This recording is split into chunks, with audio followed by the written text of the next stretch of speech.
प्रथम विश्व युद्ध की समाप्ति पर जर्मनी को मित्र राष्ट्रों के साथ बहुत ही अपमानजनक संधियों पर हस्ताक्षर करने पड़े थे। दस्तावेज बताते हैं कि अपने आप को आर्य जाति का वंशज समझने वाले एडोल्फ हिटलर, जो कि प्रथम विश्व युद्ध में जर्मनी की तरफ से एक सैनिक की भांति लड़ चुका था, के मन में अपमान की ज्वाला धधक रही थी। नाजी यहूदियों से नफरत करते थे। यहूदियों के प्रति इसी नफरत ने हिटलर से यहूदियों के खिलाफ ऐसे क्रूर कर्म करवाए जिनकी इतिहास में मिसाल मिलना मुश्किल है। इतिहास में हिटलर का चरित्र कुछ रहस्यमय है। ज़्यादातर लोग बताते हैं कि द्वितीय विश्व युद्ध में जर्मन कुछ ऐसा रहस्यमय बना रहे थे जो पासा पलट सकता था, लेकिन वो रहस्यमय क्या था, इसके बारे में अभी तक सिर्फ कयास ही लगाए जा सके हैं।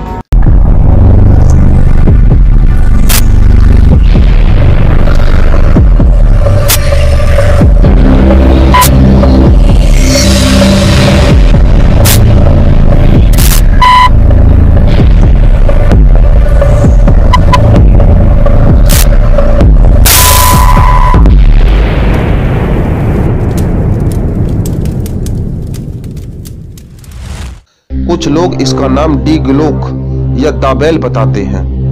ये एक खास किस्म का गुप्त हथियार था। सबसे पहले इसके बारे में एक पोलिश पत्रकार एवं लेखक इगोर विटवोक्सी ने दुनिया को बताया था।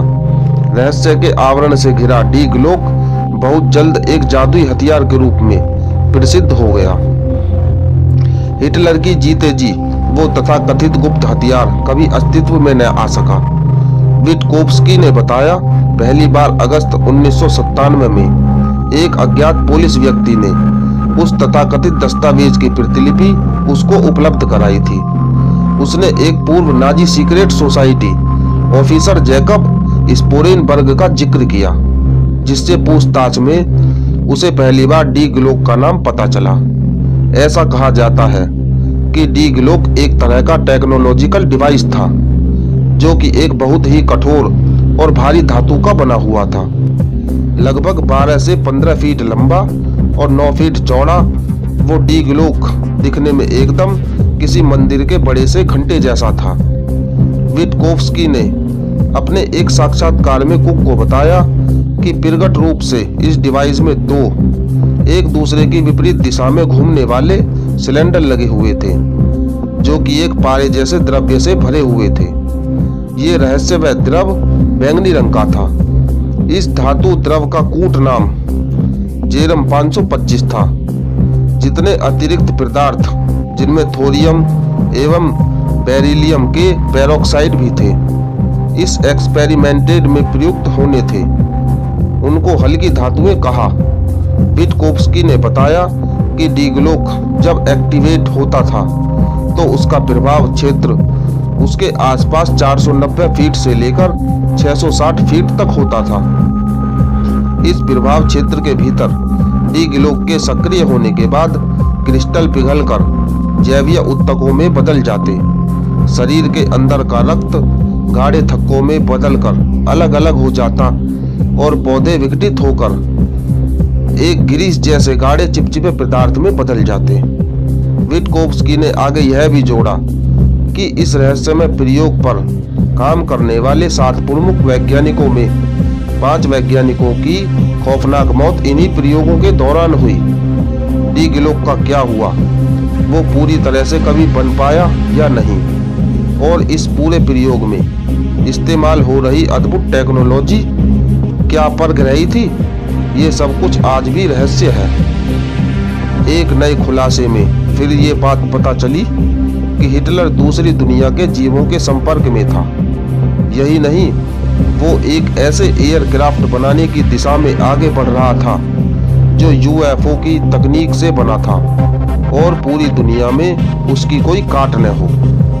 इन सब काम को अपने अंजाम तक पहुंचाने में हिटलर की सीक्रेट सोसाइटी अपनी पूरी जी जान से जुटी हुई थी। ऐसा कहा जाता है कि हिटलर की नाजी पार्टी को जो शुरुआती फंड मिलता था उसे स्थूल सोसाइटी दिया करती थी। इस सोसाइटी का पूरा नाम अल्टीमा स्थूल था। जो कभी उत्तरी यूरोप में प्राचीन यूनान और रोमन किंवदंतियों में एक देश हुआ करता था। एक जर्मन स्टडी ग्रुप ने यह दावा किया है कि वो खोया थ्यूल राज्य आर्यन जाति का उद्गम स्थल था। शोधकर्ताओं का मानना है कि थ्यूल सोसाइटी के वरिष्ठ लोग ये मानते थे कि दूसरी दुनिया के परग्रही लोग एलियंस धरती के नीचे रहकर अपने कामकाज को अंजाम दे रहे हैं। उन्होंने ही थ्रिल योजना बनाई थी जिसमें यूएफओ जैसी तकनीक का इस्तेमाल करके भविष्य के विमान बनाए जाने थे और वो इसके बेहद करीब पहुंच गए थे। हिटलर और उससे जुड़े रहस्य आज भी दुनिया को सम्मोहित किए हुए हैं।